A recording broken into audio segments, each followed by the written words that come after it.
that's Jack. He's part of our zoo in this house. Hey guys, it's Paul and welcome back to my channel. We are here with another Talking CJ video, and today's topic is hearsay evidence and a little bit on the specific on what can be allowed in court and what can't. It is confusing. There is a lot of things that you would think you'd be able to use in court to prove something, but really it falls into certain guidelines, and like there are a lot of exceptions, but at the same time there's a lot that's not able to be used. So let's get right in. Hearsay is an out-of-court statement said in court to try to prove the truth on something. It's usually a statement witnesses make in testimony. It can also be documents quoting people who are not present in court. Hearsay is usually considered not to be reliable evidence.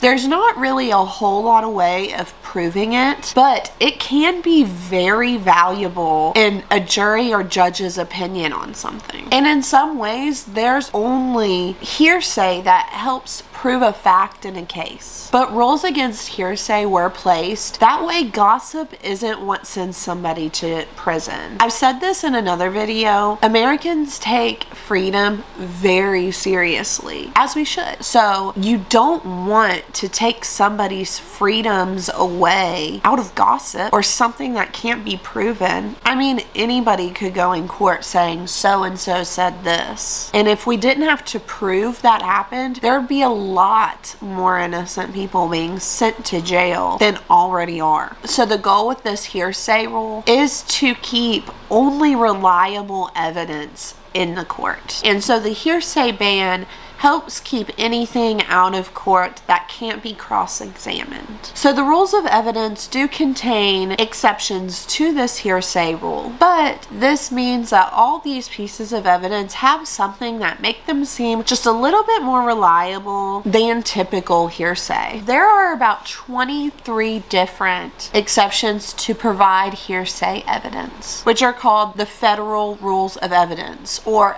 FRE for short. Usually states follow the FRE, but some do vary just a little bit on these exceptions. And not just anything can be in. This has to help prove the case one way or another. So we're going to go over most of the common hearsay exceptions. Like I said, there's 23, so we're not going through all of those. One is called the present sense impression. This hearsay evidence is allowed if it helps explain a detail or even the event of the case during the event or immediately right after it. The next one is excited utterance. This one is pretty close to present sense impressions, but it focuses on what is said in the heat of the moment. And it could help provide an unguarded emotion about this event. And the reason this is acceptable is during a crime or a very traumatic event, you're not in the mindset to usually start lying and give false statements. So whatever you're saying around this time period is usually true. This next one is for the then existing mental, physical, or emotional condition. This one is thought to not really worry as much about the truth of a statement, but to help prove like the mental state of someone. It could also show the emotional state of someone or physical state of someone. It's just to help prove a good picture on the defendant. You see a lot that people will use things people say in the heat of a moment of an argument to prove their anger or devastated emotional state. Another thing you can use in court is prior statements that help prove what they're saying now is inconsistent. This usually occurs when there's depositions, and a lawyer will use a statement they made that could vary from what they're saying now in their testimony. Usually it's during cross-examination. Another thing that can be used against people is if you are in a court case with someone, your statements are admissible in court. They will 100% just let anything that you're found saying usually in if it can prove another person's case. Your statements from your medical provider or even documents like medical records records can also be used in court. Usually this is used for when you go seek medical attention, like say you break your leg. They can use statements that you say in that doctor's office if it proves your case. Like if you went in saying someone ran over your leg, they're going to be able to use that in court to prove that was why your leg was broken. Another thing they can use is statements about your reputation, your family's reputation. They will have this so the jury can get a good idea on who they're dealing with. Different types of documents have been used in court cases, especially a lot more recently. You can use business records, family records, church records, but now that technology is getting better, they can also use Facebook posts,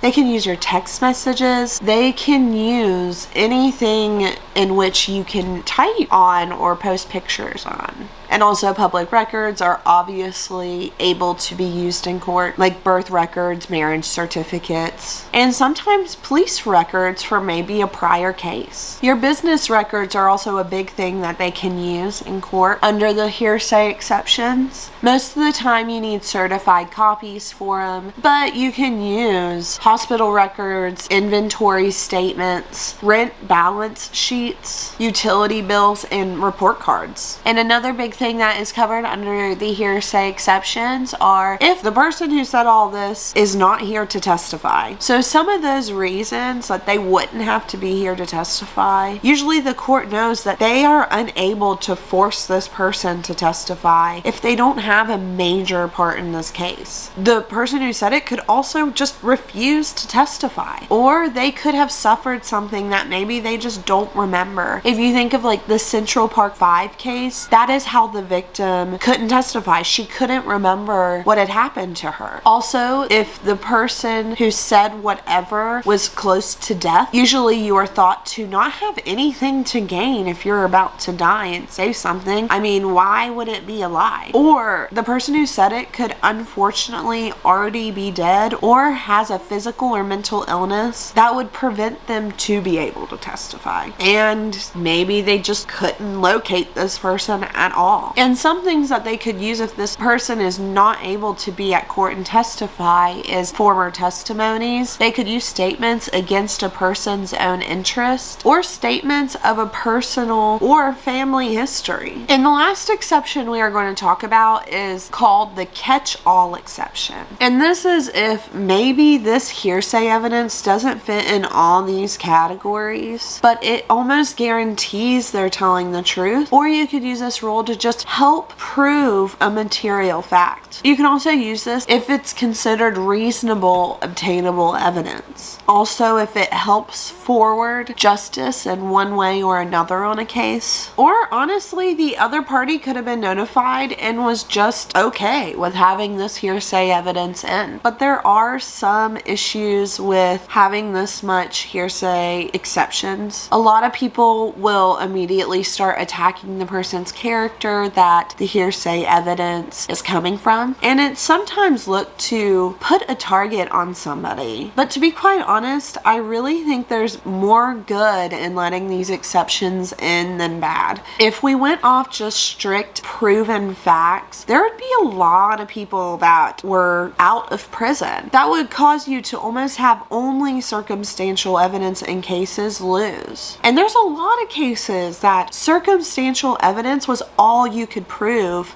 but you know the person did it. Just look at Scott Peterson. So all in all, I truly believe hearsay evidence can really help win a case in some places. And with these exceptions, I don't think any of them are outrageous. I actually agree with pretty much all of them. And like I said, it's under the exception that it is going to help prove a case one way or another. They're not just letting little details in that aren't worth a damn. And I think that's really important to remember. Like, these things they let in could potentially make or break a case. But yeah, that's all I have on hearsay evidence and when it's allowed in court. So thank you guys so much for watching. This one was a fun one. I actually really like this topic. I hope you learned a little bit about hearsay and why things are allowed in court compared to other things not allowed in court. Please comment below below if I missed anything, of course. And also, if you have any questions, you can also leave those comments below. And on top of that, please comment any type of Talking CJ topics you would like me to talk about. I'll be doing a few in between Crimetober and a little series I'm going to do for Christmas. Also, if you get a chance, please go back and rewatch my Unsolved in West Virginia series. I worked really hard on it and I'm really proud of it, so go check that out. Like and subscribe for me, and hit that notification button. That way you're notified the next time I upload. Alright guys, bye!